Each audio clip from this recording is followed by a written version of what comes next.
Well, welcome everyone. Thank you for joining us in person for the WARR Educational Speaker Series. As you all know, the speaker series started more as an online platform. This is our first in-person live event, so thank you for all joining us today.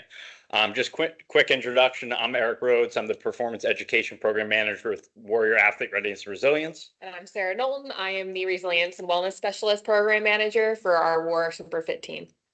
And so the purpose of the WARR Educational Speaker Series, our goal with the speaker series is simple: to provide accessible, expert-driven education that strengthens the readiness, resilience, and total fitness of our Marine staff and partners. Each session brings subject matter experts together to share practical tools and insights you can apply immediately in your work, your leadership, and your life. So for this venue, right, throughout the event, please feel free to submit questions using the Q&A form. Copy and paste the link located below the video box into your web browser to submit your questions. We'll also be taking questions directly from the audience throughout the session.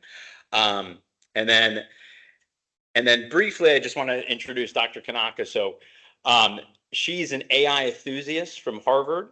And she's going to be talking about a subject that is probably the most talked about subject in the world today, which is artificial intelligence. So we're super excited to have you here, Dr. Kanaka. If you can kind of give us a little bit of introduction about yourself. Sure. Hi, my name is Kanaka Rajan. I'm an associate professor at Harvard. I work in this field we're now calling neuro AI. So right at the intersection between neuroscience, brain research, and artificial intelligence. And so what I try to do is twofold: try to use the artificial agents to try and understand how our condition unfolds, what makes us intelligent, what breaks down when we stop being able to perform at the levels that we're used to during aging or injury or high stakes environments. So that's one use of it. The other use of it is to use insights from how animals and humans function cohesively. We've evolved methods to be able to navigate tricky situations without engineering them necessarily. And so how do you use those to build better, safer, more transparent AI? So kind of goes both ways. But I'm very excited to be here. Thank you all for your service. This is a career high for me. Thank you. Well, we're very excited to have you here as well. I'm going to kind of start us off here. In the world of AI, there's a little bit of doom and gloom with some things. Do you think we're going to end up in like a Terminator type apocalypse type scene? I think, TLDR, probably not. Okay, that's good. But even if you normalize away the fact that I'm an AI optimist, there isn't a monolithic, uniform threat like that.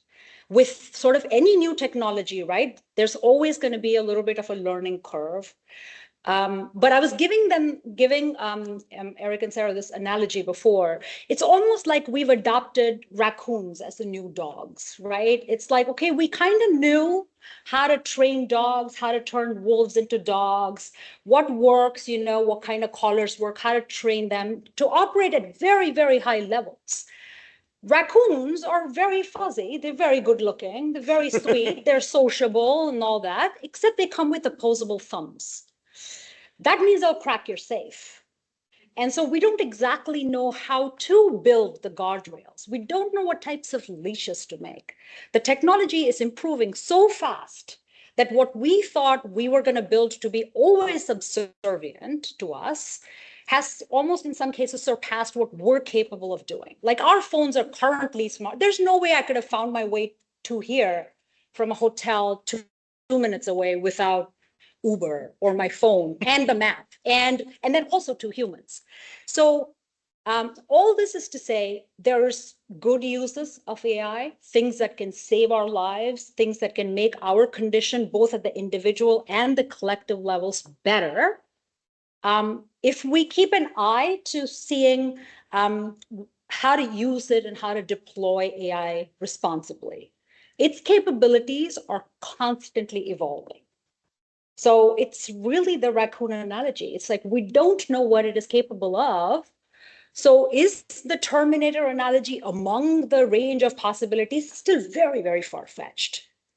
But other things could happen, right? Like, draining water and the fact that, AI is currently like slightly over a fourth of our total military spend, and is growing and growing still. We thought it would have leveled off, and it hasn't.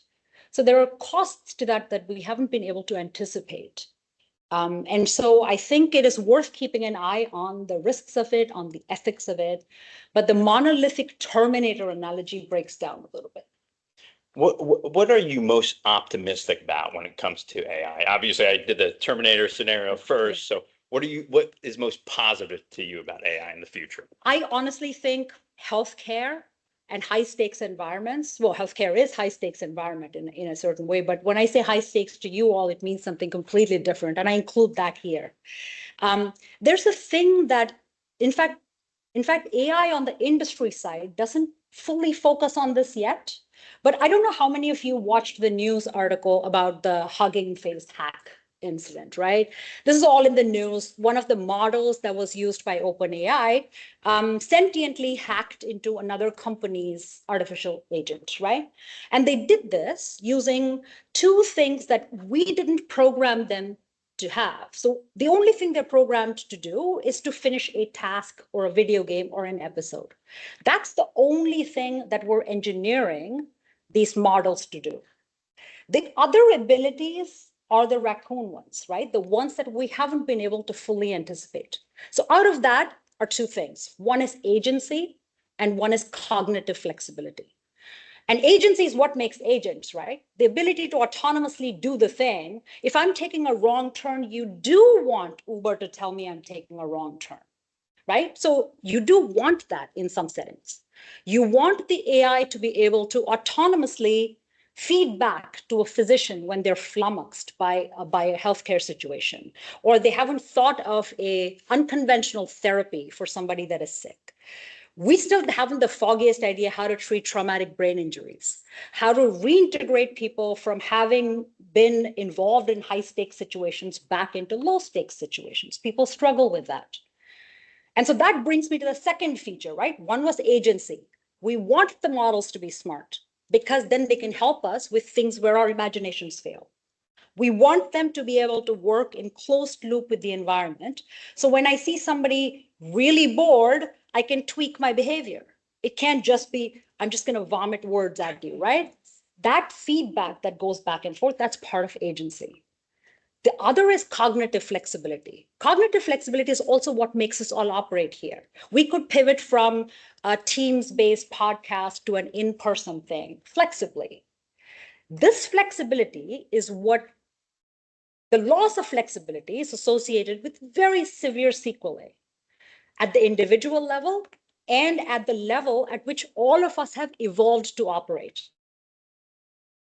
So what does that look like at the individual level? People kind of falling into patterns where they look like they've been traumatized a lot, where they perform repetitive behaviors over and over again. This can be from injury, this can be from being hyper trained, this can be from constant stress, it can be anywhere, right? That.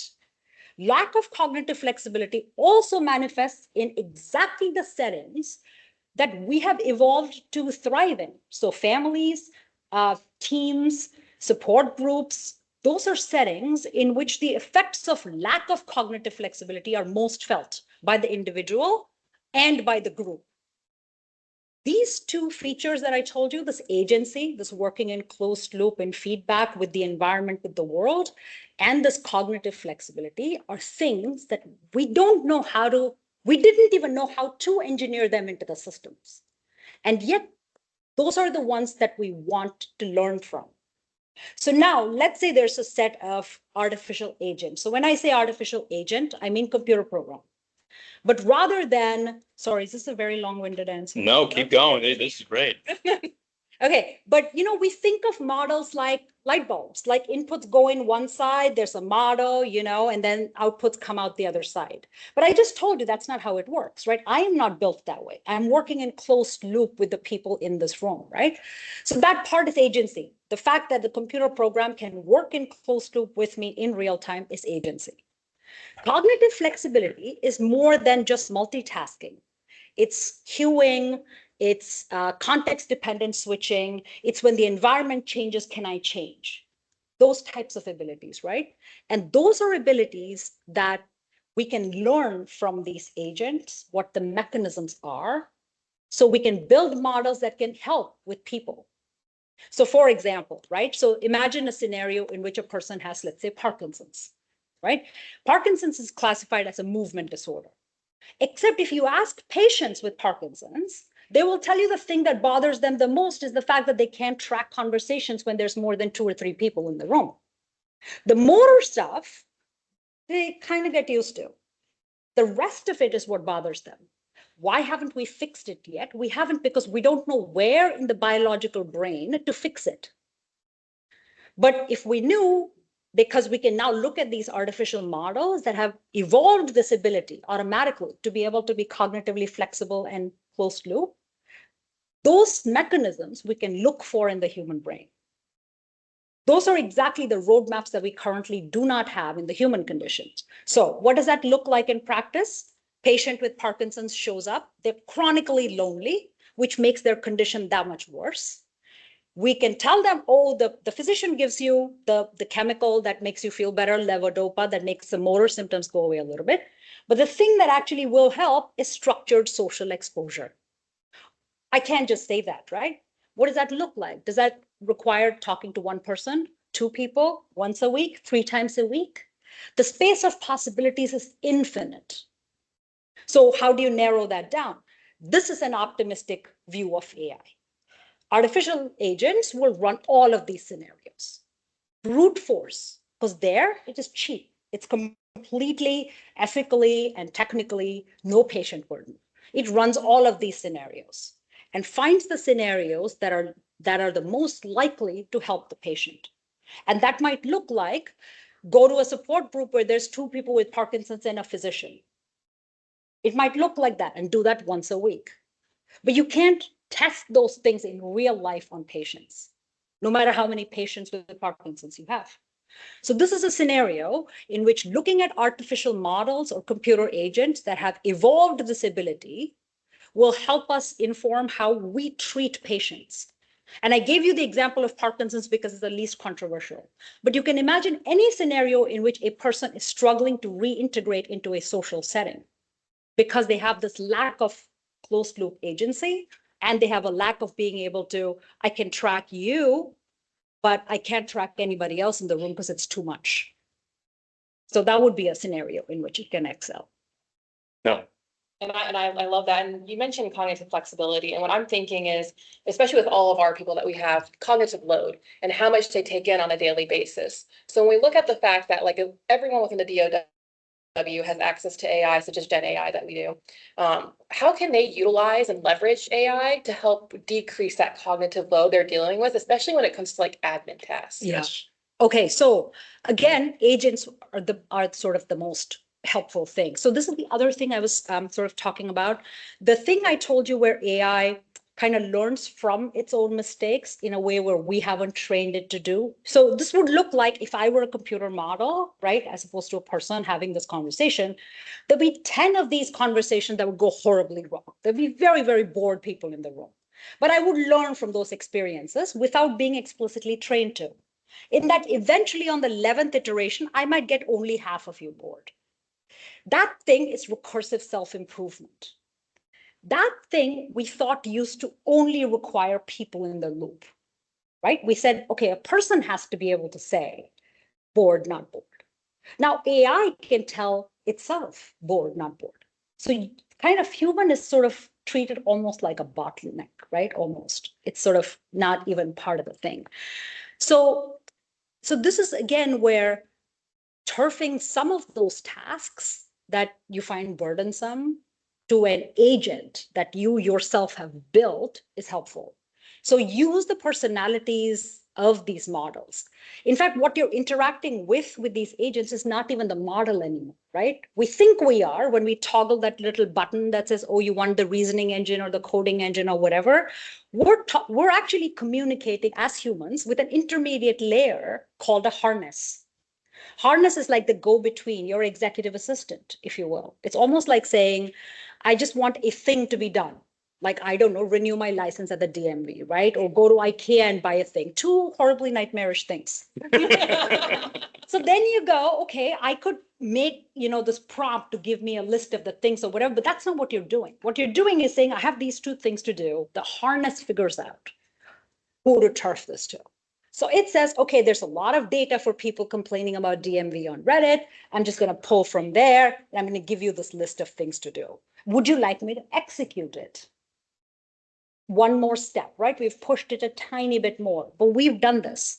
We've gone from make this task a little bit easier for me to maybe it'll just deal with it. Yeah. Can I call TaskRabbit to install the IKEA dresser with 87 parts for me? It will probably do it. So that stuff, but again, this is also where the judgment comes in, right? So yes, use it, but figure out how much control over your admin and life you want to give it. Like at some point, it's going to need your credit card information to pay the TaskRabbit guy and IKEA and DMV. Well, it's kind of like the raccoon. You want to have those safeguards exactly. to be able to prepare and protect yourself. Exactly. I think the paradox we're all struggling with, both on the research side, on the deployment side, and on the end user side, is the tension. The tension we're feeling, the things that make these models really good are the things we want them to be really good at, are also the things we're low-key worried about. So I think a lot for 18 to 22-year-olds, that's a major Marine population that we deal with. Have you seen critical thinking skills decline with AI? So I already prefaced this by saying I'm an AI optimist. Mm-hmm. I think if you look at the bulk of the population, it's actually upped our game a little bit. Okay. It has. There's always, so, the rule of thirds, right? There's a third of the people in the class who are going to do well no matter what, right? Like they could be living in their cars and self-taught and they'd be just fine. Then there's a third that would struggle no matter what you threw at them for whatever purpose, right? Like there's a whole population of neurodivergency we haven't treated well. There's a whole lot of systemic things. It's the middle part. And in the middle part, it has upped our game. All of a sudden, and I'll give you an example, right? So we give assignments to students in class all the time. In, I would say, a year, it has gone from let's ban all AI in the classroom because, oh my God, we're going to turf out a whole bunch of dumb people. The whole generation's going to turn dumb and we're going to turn dumb and all that. So panic, panic, panic. Then turns out the panic was driven by small groups of people that have taught the same course for 30 years and didn't want to change their courses, but also how are you going to stop it anyway? To now, so to the evolution of this went from that to, okay, what if we had them use AI better? Here's a solution to the homework problem the AI gave me. Can the student do a reverse classroom and tell me all the ways in which AI got this problem wrong? Or design problem sets that are AI immune, right? Those are clever ways of doing it. So sometimes it'll come up with hypotheses that you have never even thought about. Okay, so let me give you an actual concrete example. So this thing of saying, why have we evolved to function cohesively in small groups, right? Even you're talking about, I don't know, one of your special operator type people, right? Like they work in small teams. Why do they work in small teams? Why aren't there 50 of them doing one thing? Why are families and teams and peer support groups all in this 3 to 5 range? And I'll tell you why. Very simple mathematical thing. A and B know each other, right? So, but then I also have an interaction with C based on A's interaction with C prior to meeting me at all. That's a higher order interaction. I don't have to know C. But C's influence on B affected how B relates to A indirectly. Now, these indirect effects add up. So they add, if there were only the two of us, how I interact with her, how she interacts with me is all there is to the game, you're done. But because this previous interaction occurred with a third participant, that enriches my interaction with A and B. You see, that now has this added term. Literally the math of it. Okay, now you keep adding this further and further. Now you say C had an unpleasant interaction with D before. That influences C's interaction with B and therefore B's interaction with A. That has now built up. This builds up very, very fast. So the cumulative effects of these build up so fast that they're faster than most mathematical curves you would actually see. That's where that limit comes from. Beyond 10 or so, there isn't enough compute in the world to realistically track that number. It's just that large. Like 10 factorial is like a quintillion or something. You can't. So it's not just a quintillion, right? Somebody could build a data center on moon and say, I can compute a quintillion. It's not just that. It's the precision with which you want to track the quintillionth decimal point over time. So for my brain to be able to track A, B, and C, all of a sudden, I got to track C's interaction with D before, because that has measurably affected this. So anyway, this is where that sort of limit comes from, this sort of order parameter of saying between 3 and 10. This sounds a lot like Dunbar's numbers. You would have seen these things. How many friends do you invite to your wedding, right? Handful of people. How many people do you use to make a decision about your wedding? Again, a handful of people, right? You might invite 300 people to your wedding, but the actual close interactions that you're tracking in the room are at that level. And so it's questions of this nature that I think benefit from the sort of bi-directional conversation between end user, the researcher, the developer. Okay, so I told you about this limit, right? So I gave you this argument for why this limit matters and where it comes from. Because biological brains, kind of squishy, we have X number of neurons, they're not getting any better with age, yada, yada. I can't track Eric's previous interactions, okay? I'm done at 3. 3 is the most I can track. Okay, here's what happens when I fed this as a homework problem to the AI. It came up with a paper from 1940 something about telegraph wires, about signal jamming.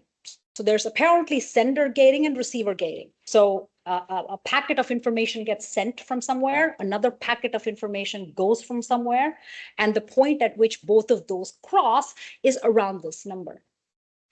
I would have never even thought. I'm limited by my imagination, right? There's no way I would have thought. I don't even know how to look for a paper from 1940 anymore. Like, I don't. So this was an idea that it came up with.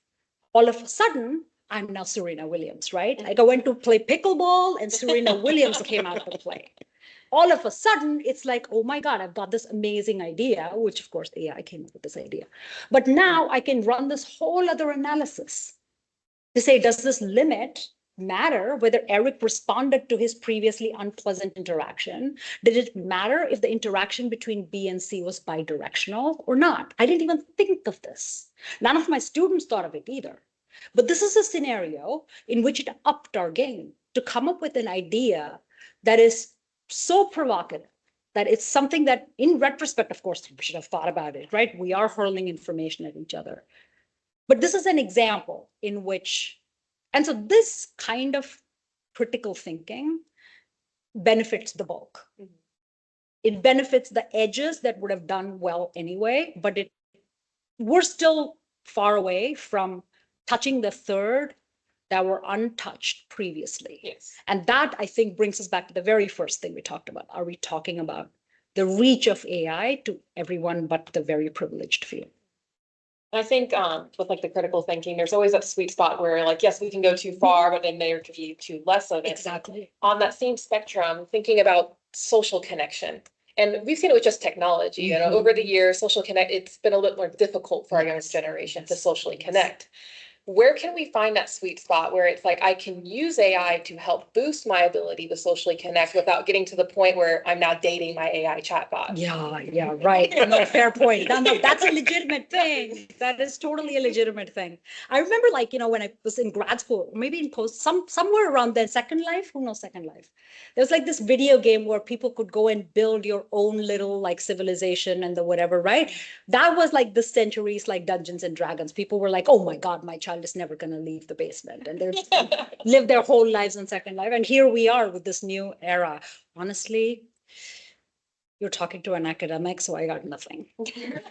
This one, how do we use AI to make it better? So I can tell you the ways in which So people that are drawn to my kind of work, right? Like doing pen and paper calculation, we're not the most socially gregarious. We're not going to make your inner list of people to invite to the wedding. We'll be in the circle after that one, right? We're not in the wedding. That's not, nobody's inviting us to be in the wedding party. We're like the logistics runner, the person who makes sure where somebody's sitting and how many people are invited. That's stuff.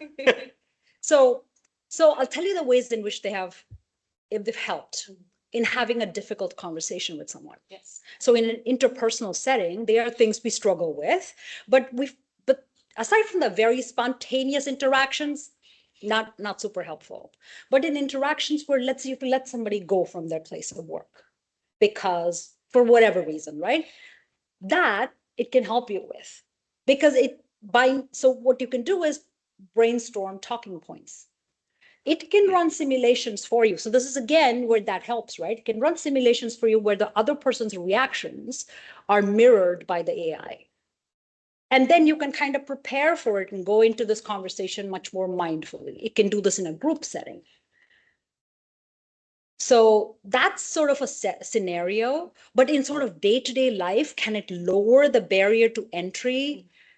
Well, so if you think about, let's say, a person who's naturally introverted, and they have to go into a setting where they're, expected to be gregarious. I don't know, somebody accidentally invited them to be in their wedding party. Yes.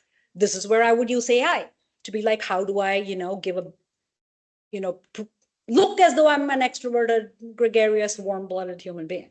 That would be helpful, but I don't know in sort of facilitating regular.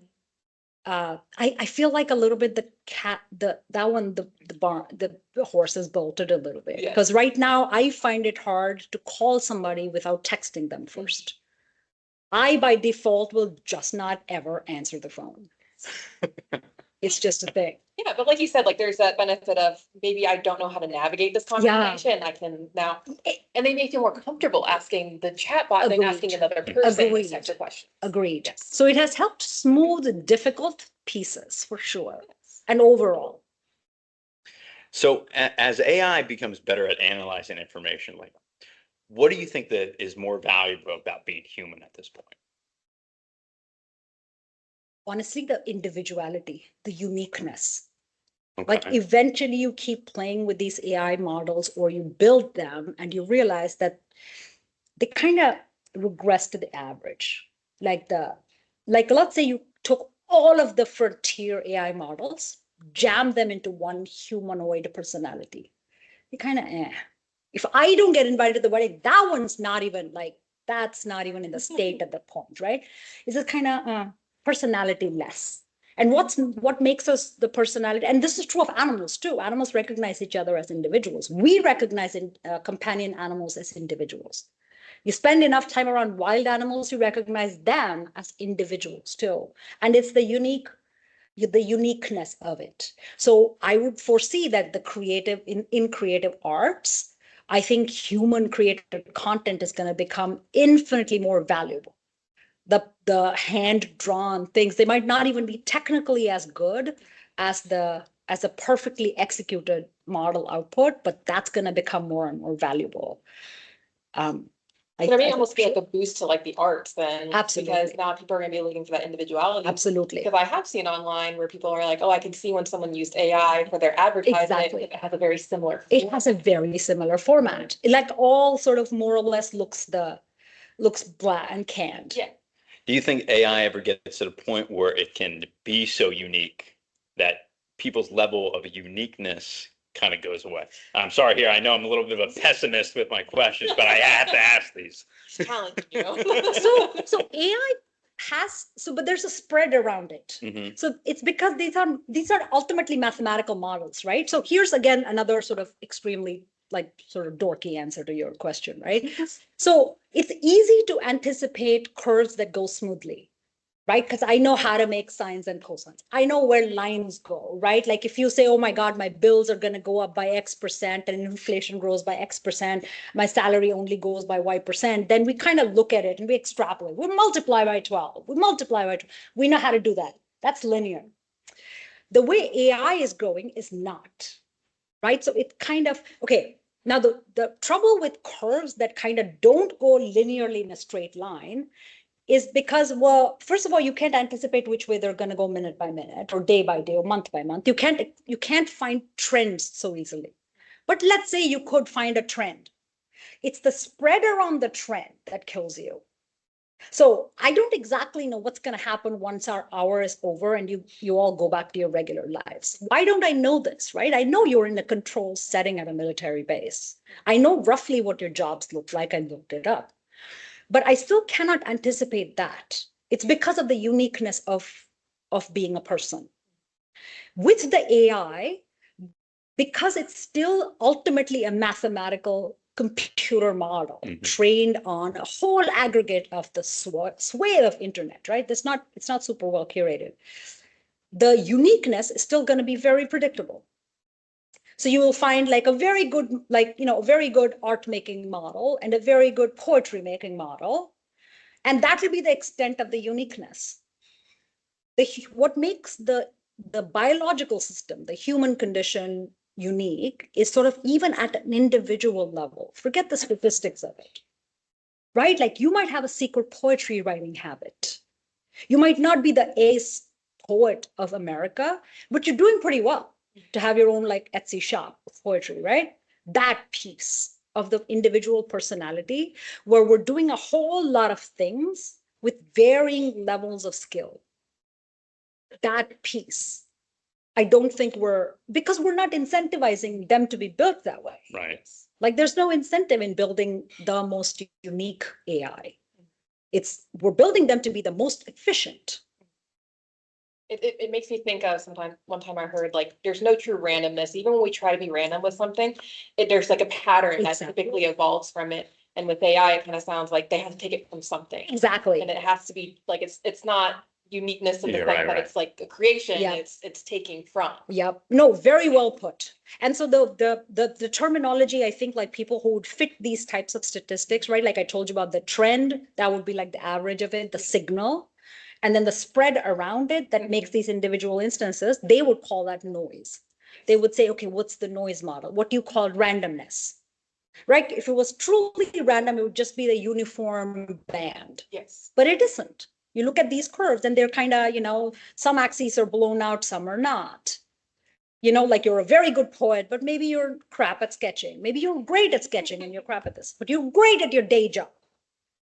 But we're not incentivizing AI to be built that way because we're deploying it in settings like Uber, right? Get me to the spot. Yes. Very well, all the time, ideally without getting lost on a base. So if we like fast forward like 5 to 10 years from where do you think AI will be in 5 and 10 years? So I'm an optimist. Right. Right. I'm a pessimist, so we even each other out. Yeah, right. Perfect.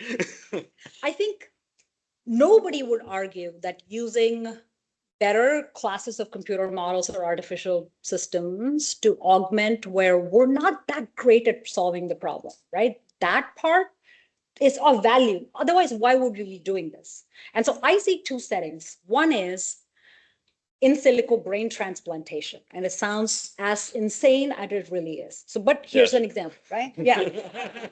So here's where we are now, right? We do extremely well for kidneys and cochlear transplants. We still haven't been able to do that for even parts of the brain that we know are localized, that are not functioning optimally, that we have cut out.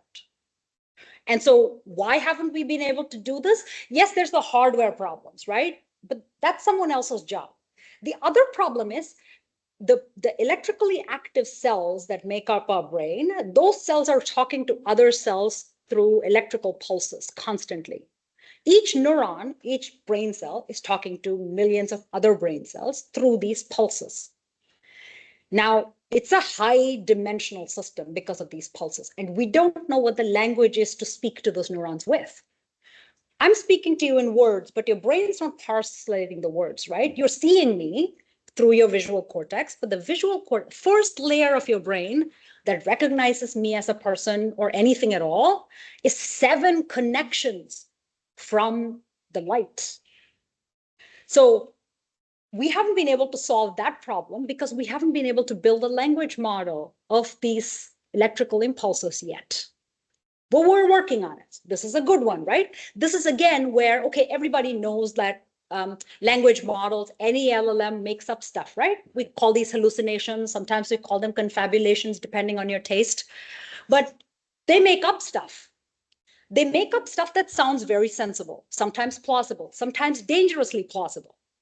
It's exactly that same skill set you want because you don't know what to play into the brain that's now working optimally. But if it can make up those possibilities, you could play it into the brain to augment where the real brain hasn't been able to work properly because these signals that biological systems produce are smooth. Yes, my limbs can move everywhere, but can they though? They can only move cyclically when I'm walking sensibly, right? That pattern is reflected in the brain. So you do see circular patterns in sines and cosines going by. And we have, in some conditions, used brain prosthetics very successfully. Cochlear implants are very, very common. So this, I can imagine, will happen. This better class of AI-assisted, what we call brain-computer interfaces, is around the corner in the next, I would say, 5 to 10 years. The other is improvement of cognitive flexibility in response to injury, in high-stakes environments, using what we're calling virtual labs. So basically simulated settings, almost you could think of this as like first person video games, right? Your key demo is going to love this. The key first person shooting games, right? Those games, except played in collectives, except maybe not perhaps all of them in shooting settings, in cognitively flexible settings that involve multiple skills, those things with prescribed social exposure. So AI-assisted virtual lab and AI-assisted brain control interfaces will be my most, well, if I were a betting person, that's where I would. In the next 5 to 10 years. 100%. So one thing thinking about like AI and like the level of autonomy, obvious, and we spoke about this, people perceive things differently. There's levels of emotions and things. How can we safeguard AI where it's like the point where it's like it should make these decisions and not make certain decisions? I think that's the hardest thing with this. And I think, and what comes to my mind being in a warfighter setting is drone warfare. It's like, how do we mitigate the risk of that? How do we control that? Can we control it? And so I know that's Yes. Yeah, and a whole bunch of them. Yes. Right? Autonomously. Yeah. Yeah, exactly. So the part of the cognitive flexibility is that there's no central controller, right? The raccoons are figuring out the system on their own, which is in a weird way what you want because multiple raccoons are smarter than your one raccoon, or a raccoon that is trying to understand what you're telling it to do. Like sit is no longer going to mean anything if your pet dog is now a raccoon, right? So it's similar, it's kind of that problem here again. And I can tell you why this is hard, right? So the reflexive answer, sort of the lazy answer, is because we see the consequences as being catastrophic. And so there's that, right? But it is hard also for a much more practical reason. This is a hard problem because we're dealing with a squishy quantity we don't know how to parameterize. So what does all that mean? I can tell you height, weight, eye color, skin color, all of the things that they asked me when I checked into the base, right? But if they asked me values, what are my values like? What are my morality like? Or what are my ethical things? These are squishy things. And you can already see where my hands are going, right? The squishy things are squishy because we don't know how to quantify them. There's no math for it. The best thing that is squishy and we have a scale for is pain. So we have a pain scale. Those of you who've ever had the misfortune of being in a hospital have gone from 0 to 10, 10 being childbirth, kidney stones, 0 being I'm fine, my heels bother me a little bit, that kind of thing, right? But even that, if you look at the actual scale, is emojis with various degrees of face scrunchness. This is the best we've got. So now when you think about things that are like decision making in a high stakes scenario, we can't even give it a 0th order heuristic, like pain, no pain, don't kill, right? Because it is a warfighter scenario. And what makes the problem hard is the intractability of it quantitatively. This is a mathematical engine. What makes these systems operate is high-end statistics. They respond to statistics. They will tell you it can make X decision with 99% accuracy. But that 1% will be intolerable to us as humans. How do you explain that? Like, I couldn't explain that to a stats human, much less, like, how do you, in my mind, 99% efficacy is fine, good enough for my fridge. But is it good enough for the kind of setting you're talking about? Absolutely not. So this is, again, where I think the human in the loop has to be a part of it, right? Yeah. And I think, I mean, the settings in which you all operate, they recognize this. The trouble is when our reaction time is not fast enough for the AI to keep up with. The trouble is when the autonomy afforded to the AI, which makes it good at its job, it decides to take a little bit further, a little bit further, a little bit further until it's made the decision for you. Yes. And 99% of the time, the decision's kind of excellent. You get the credit for it. Like my telegraph paper idea, right? Fantastic career-making paper. Although, if it had gone horribly wrong, that'd be the 1% edge case. In settings in which you all operate, that is not an acceptable margin of error. So we have to deal with either AI that's not operating at its 100% so that we can retain some control, or we just keep dealing with the problems as the raccoons come up with them, which honestly is, I think, how it's going to go. We can't anticipate yet all of the settings. No, I think of like human behavior, like we do so much subconsciously. Exactly. AI can never pick up on what our subconscious drive is. Exactly. And that would be like a missing link. Exactly. And why we still need that human component. Exactly. The other thing that will astonish you probably is that for cognitive flexibility to emerge, you don't actually need language. This, by the way, astonished a lot of people. In fact, there's entire theories of the evolution of intelligence that have been debunked by this, right? Our theory was, oh, we became intelligent because we can talk. Turns out not true. There's parts of the brain that can operate completely independently of each other. In fact, if you let AI talk to other AI, it develops its own proto-language. Because I don't need all the social niceness if I'm just talking to all of the AI and I'm an AI. I don't need all of the grammar that has been evolved. I can do this with bumps and clicks, and that's what it does. Animals that have communicated for centuries, millennia, with nothing but electrical pulses. They will only produce, so weakly electric fish are an example. They live their entire lives with just electrical pulses. Each of them, I mean, they don't look terribly smart, but they do all of the amazing things. They live in collectives, they avoid predation, they find mates, they do, you know, they live in these tea-colored waters that is impossible to see, but they manage to live their whole lives in this. So cognitive flexibility does not require language. What it does require is sharing an environment. And so this is, again, where sort of the research into this helps, in that we think that a lot of our intuition comes from human way of thinking about it, right? Because we can tell each other how we made the decision, somehow it's fine.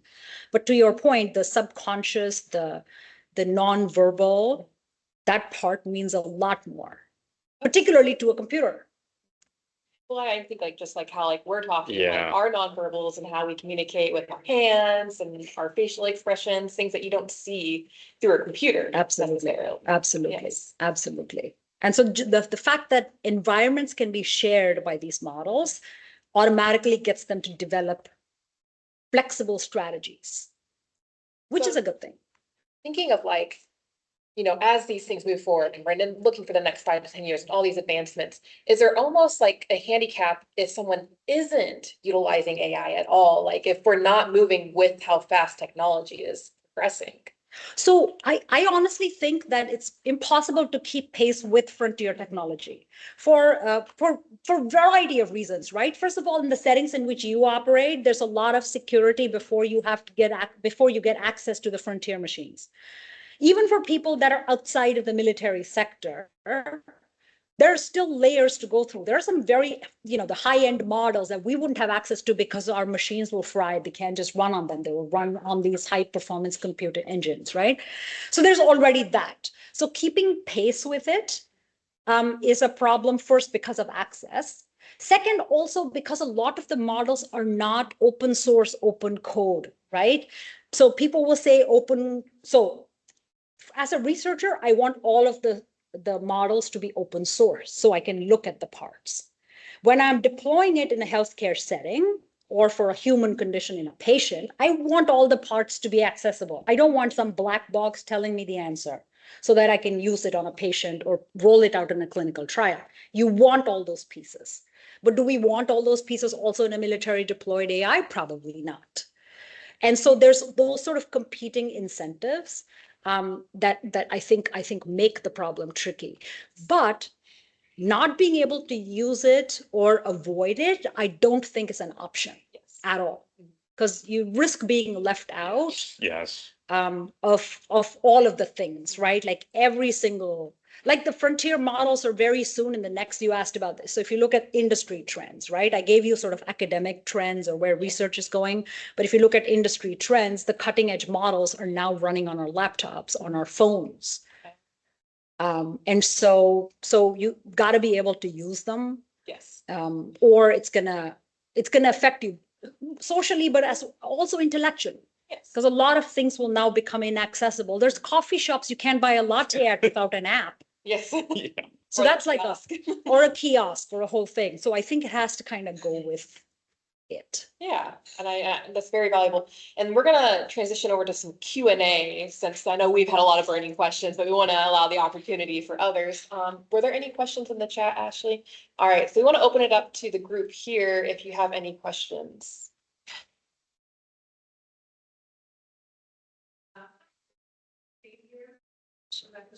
And our team, we focus on stress mitigation and peer support. So my question is in relation to reinforcement of fitness. So mind, body, spirit, social. As a Harvard professor, your experience, if you had to give definitely demographics, so we are remembering here, 2022, 3 areas of advice, how typical, which I don't even know the word typical is the right thing to do. But to tell them 3 things how they can utilize AI beginning as early as today to help them better maximize mind, body, spirit, social fitness. What would you tell them? Mind, body, social, and spiritual. Got it. 3 things. I'm only allowed to say 3 things. So let me begin with the things I would do myself.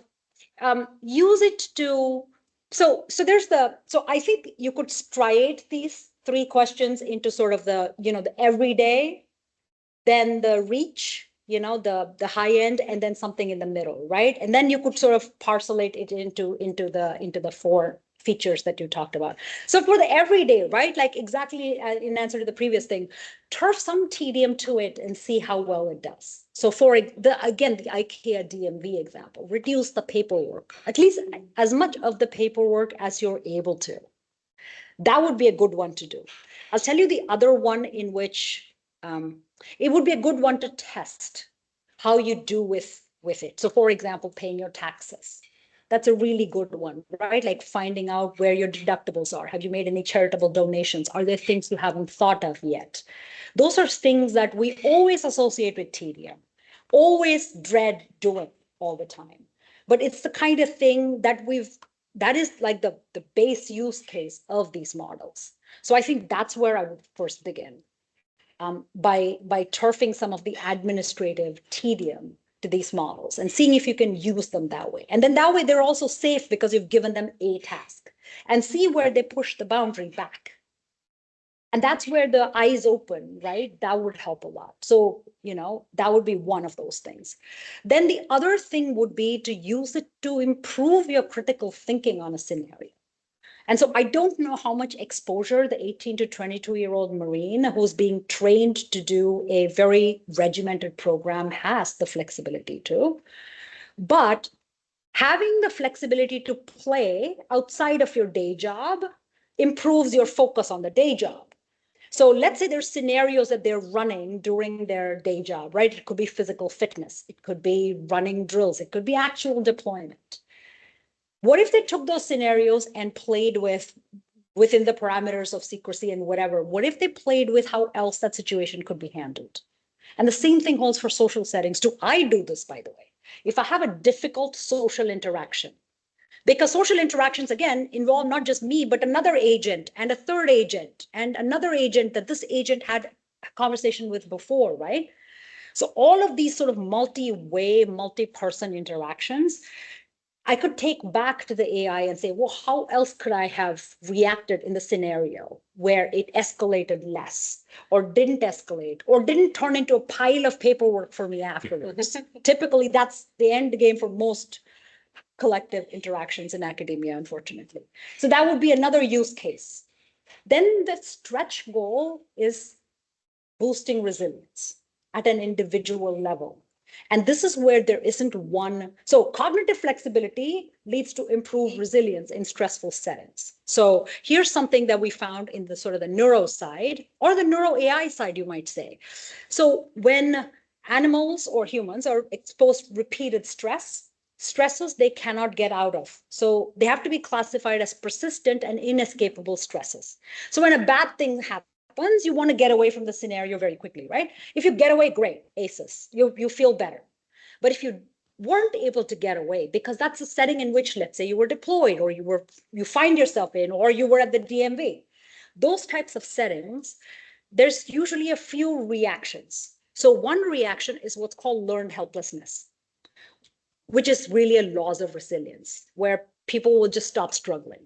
They'll be like, okay, I kind of give up. Turns out this is not a reflex. It's a prefrontal cortex driven volitional change. So your body doesn't go into shock. Animals do this with repeated stress. Humans will do this, all of this. This kind of learned helplessness phenotype has a lot in common with clinical depression. So what does it look like? A person's toast burns in the morning. A person that doesn't have clinical depression is like, oh, worst day ever. Particularly if it also involved DMV right after. Don't know why DMV so much. But then there's also the person who has a certain tendency to major depressive disease.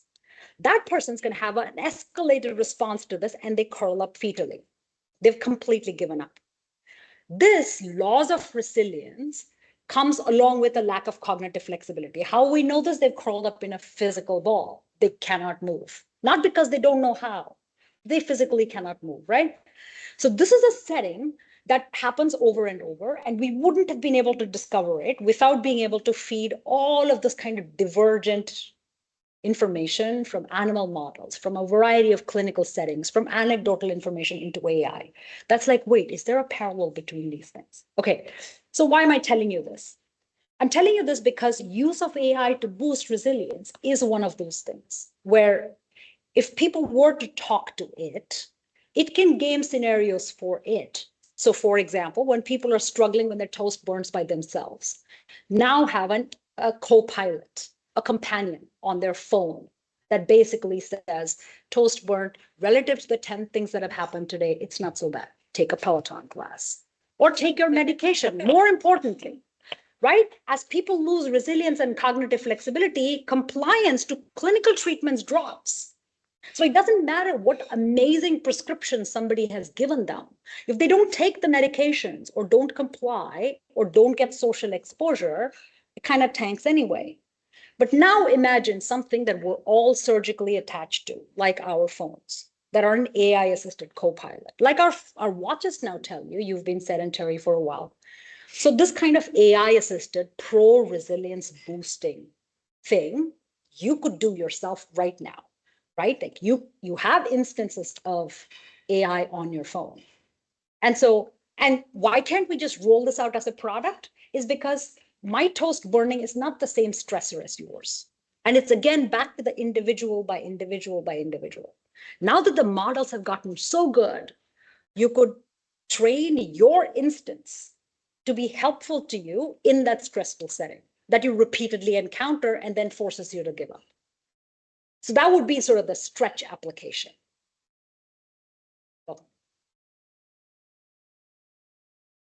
Someone pursuing a career in counseling, I have a two-part question. They're interested in how AI might complement rather than replace a human relationship between the counselor and the client. Do you think AI can help people develop human capacities such as empathy, emotional awareness, and perspective taking? Answer to the second, not at this moment, absolutely not. Because they're again, right, like they're asking about things that we haven't the foggiest idea how to put into math. And if we can't put it into math, it's very hard. But the places, so they will never replace human counselors. The job of human counselors is to help humans, so never. That would be my prediction. But it could help. So a setting in which, so I met someone during the course of my work. So I met this person that has severe cerebellar hypoplasia. So that means that the cerebellum, which is this part of the brain that deals with fine motor control, but also deals with the kind of multitasking social awareness piece, that piece was severely underdeveloped from birth. So this person was developmentally delayed and like that. Okay. But they were still somewhat functional.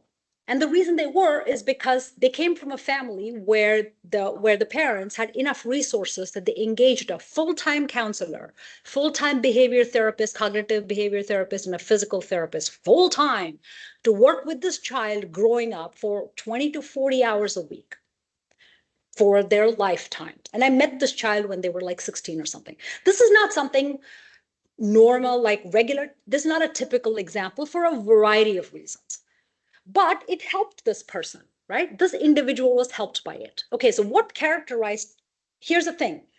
The parents of this child were willing to share all of the notes, all of the recordings, and all of the tapes from these sessions with this child. Okay, how is this helpful? This is helpful because one of the things the parents talked about was how people quit. Continuity was difficult, also because it is a difficult case. The agents don't get tired. Agents come up with things that were in the last century, atypical things that we haven't yet thought of.